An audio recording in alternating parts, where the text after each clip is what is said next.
This video clip introduces you to the kanji study book entitled The Key to Kanji, A Visual History of 1,100 Characters, written by Noriko Kurosawa Williams, illustrated by Ayako Williams, and published by the Chang and Sui Company. The Key to Kanji has some unique features. First, each kanji is explained by how it came about. It starts with the etymology of each kanji, called the jigen or gogen in Japanese. Second, the artwork helps you to visualize how it evolved from origin to kanji. Third, the explanation of one kanji also explains every other kanji that contains the same shape. In order to see the intrinsic connection that shape has with meaning, we travel to ancient times in China. There we can find a number of precursors to kanji. These precursors are called ancient writing. That includes 1. Oracle bone style inscription.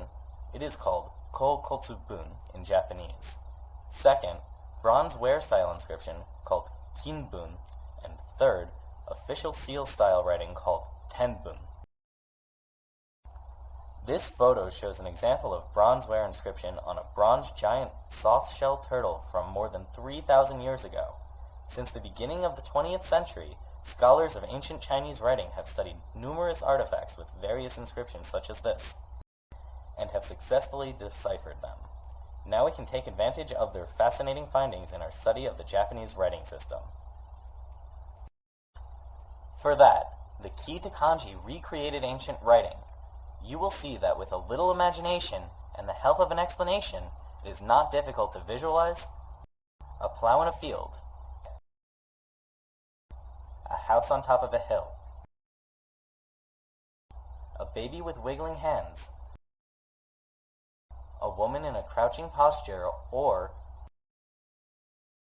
a rare, beautiful cowrie shell from the southern sea. The intrinsic connection between shape and meaning was visible in ancient writing.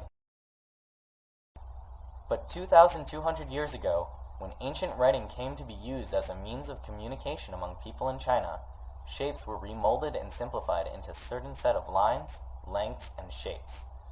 Simplification and standardization was a necessary step to create a widely used writing system. The price for that process was that the visible connection between shape and meaning was lost. Kanji, the writing system of the Han people, became merely a writing system with little obvious visual connection between shape and meaning. That creates difficulty for us to learn kanji. So what the Key to Kanji book has done for you is to rebuild what was lost. In addition to recreating the ancient writing, it provides a simple drawing of an image showing the meaning that ancient people might have had. An image of, perhaps, something like this.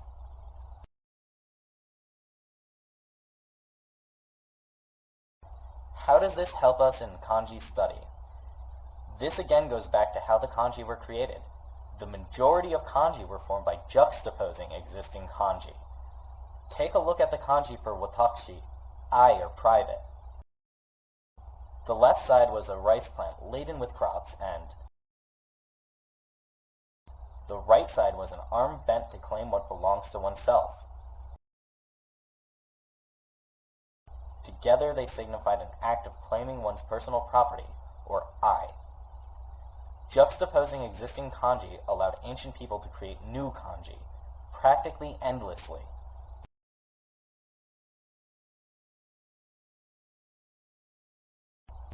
Here we have 4 kanji with their meanings. The meanings do not seem to have a common thread, and yet each has a common shape on the left side. The book explains it this way. We already know how the kanji for I or private came about. Fall is the season when rice crops are dried, which is signified by a fire on the right side, and are stored away. A tax or levy is a part of the harvest that an elder person in the household has to give to the government. A fee is determined by measuring the severity of offense, which is like measuring the size of a crop.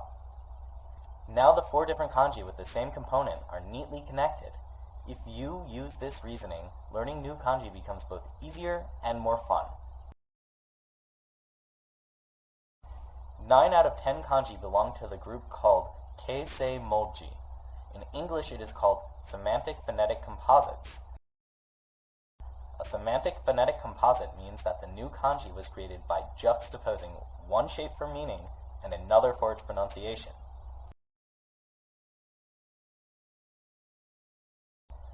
A very important point that the Kita kanji makes is that in most of Keisei-moji, even the shape that was used for pronunciation also had a related meaning in the original kanji. Studying shape-meaning connection means you too will have the same clever kanji-making tool that the ancient people used, which will enhance your ability to understand new, unfamiliar kanji. The book provides other information that is useful for your kanji study. It gives you A, the kanji written in textbook style, B, the meaning, C, both the on reading and the kun reading, D, the dictionary section header, often known as the kanji radical, or bushu in Japanese, E, drawings showing the evolution of the kanji and an English explanation, F, 6 sample words with a phonetic guide called furigana and meaning, G, stroke order, and H, total stroke number.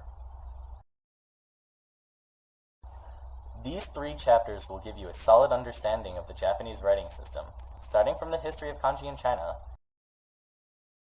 the kanji formation types in the dictionary section headers, and the history of the Japanese writing systems after kanji came to Japan from China.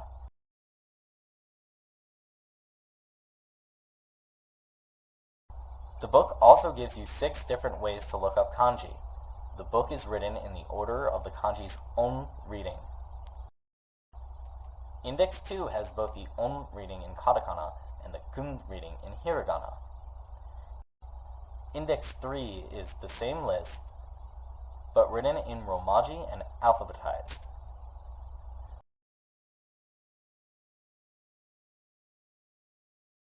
Ordered by the total number of strokes is Index 4.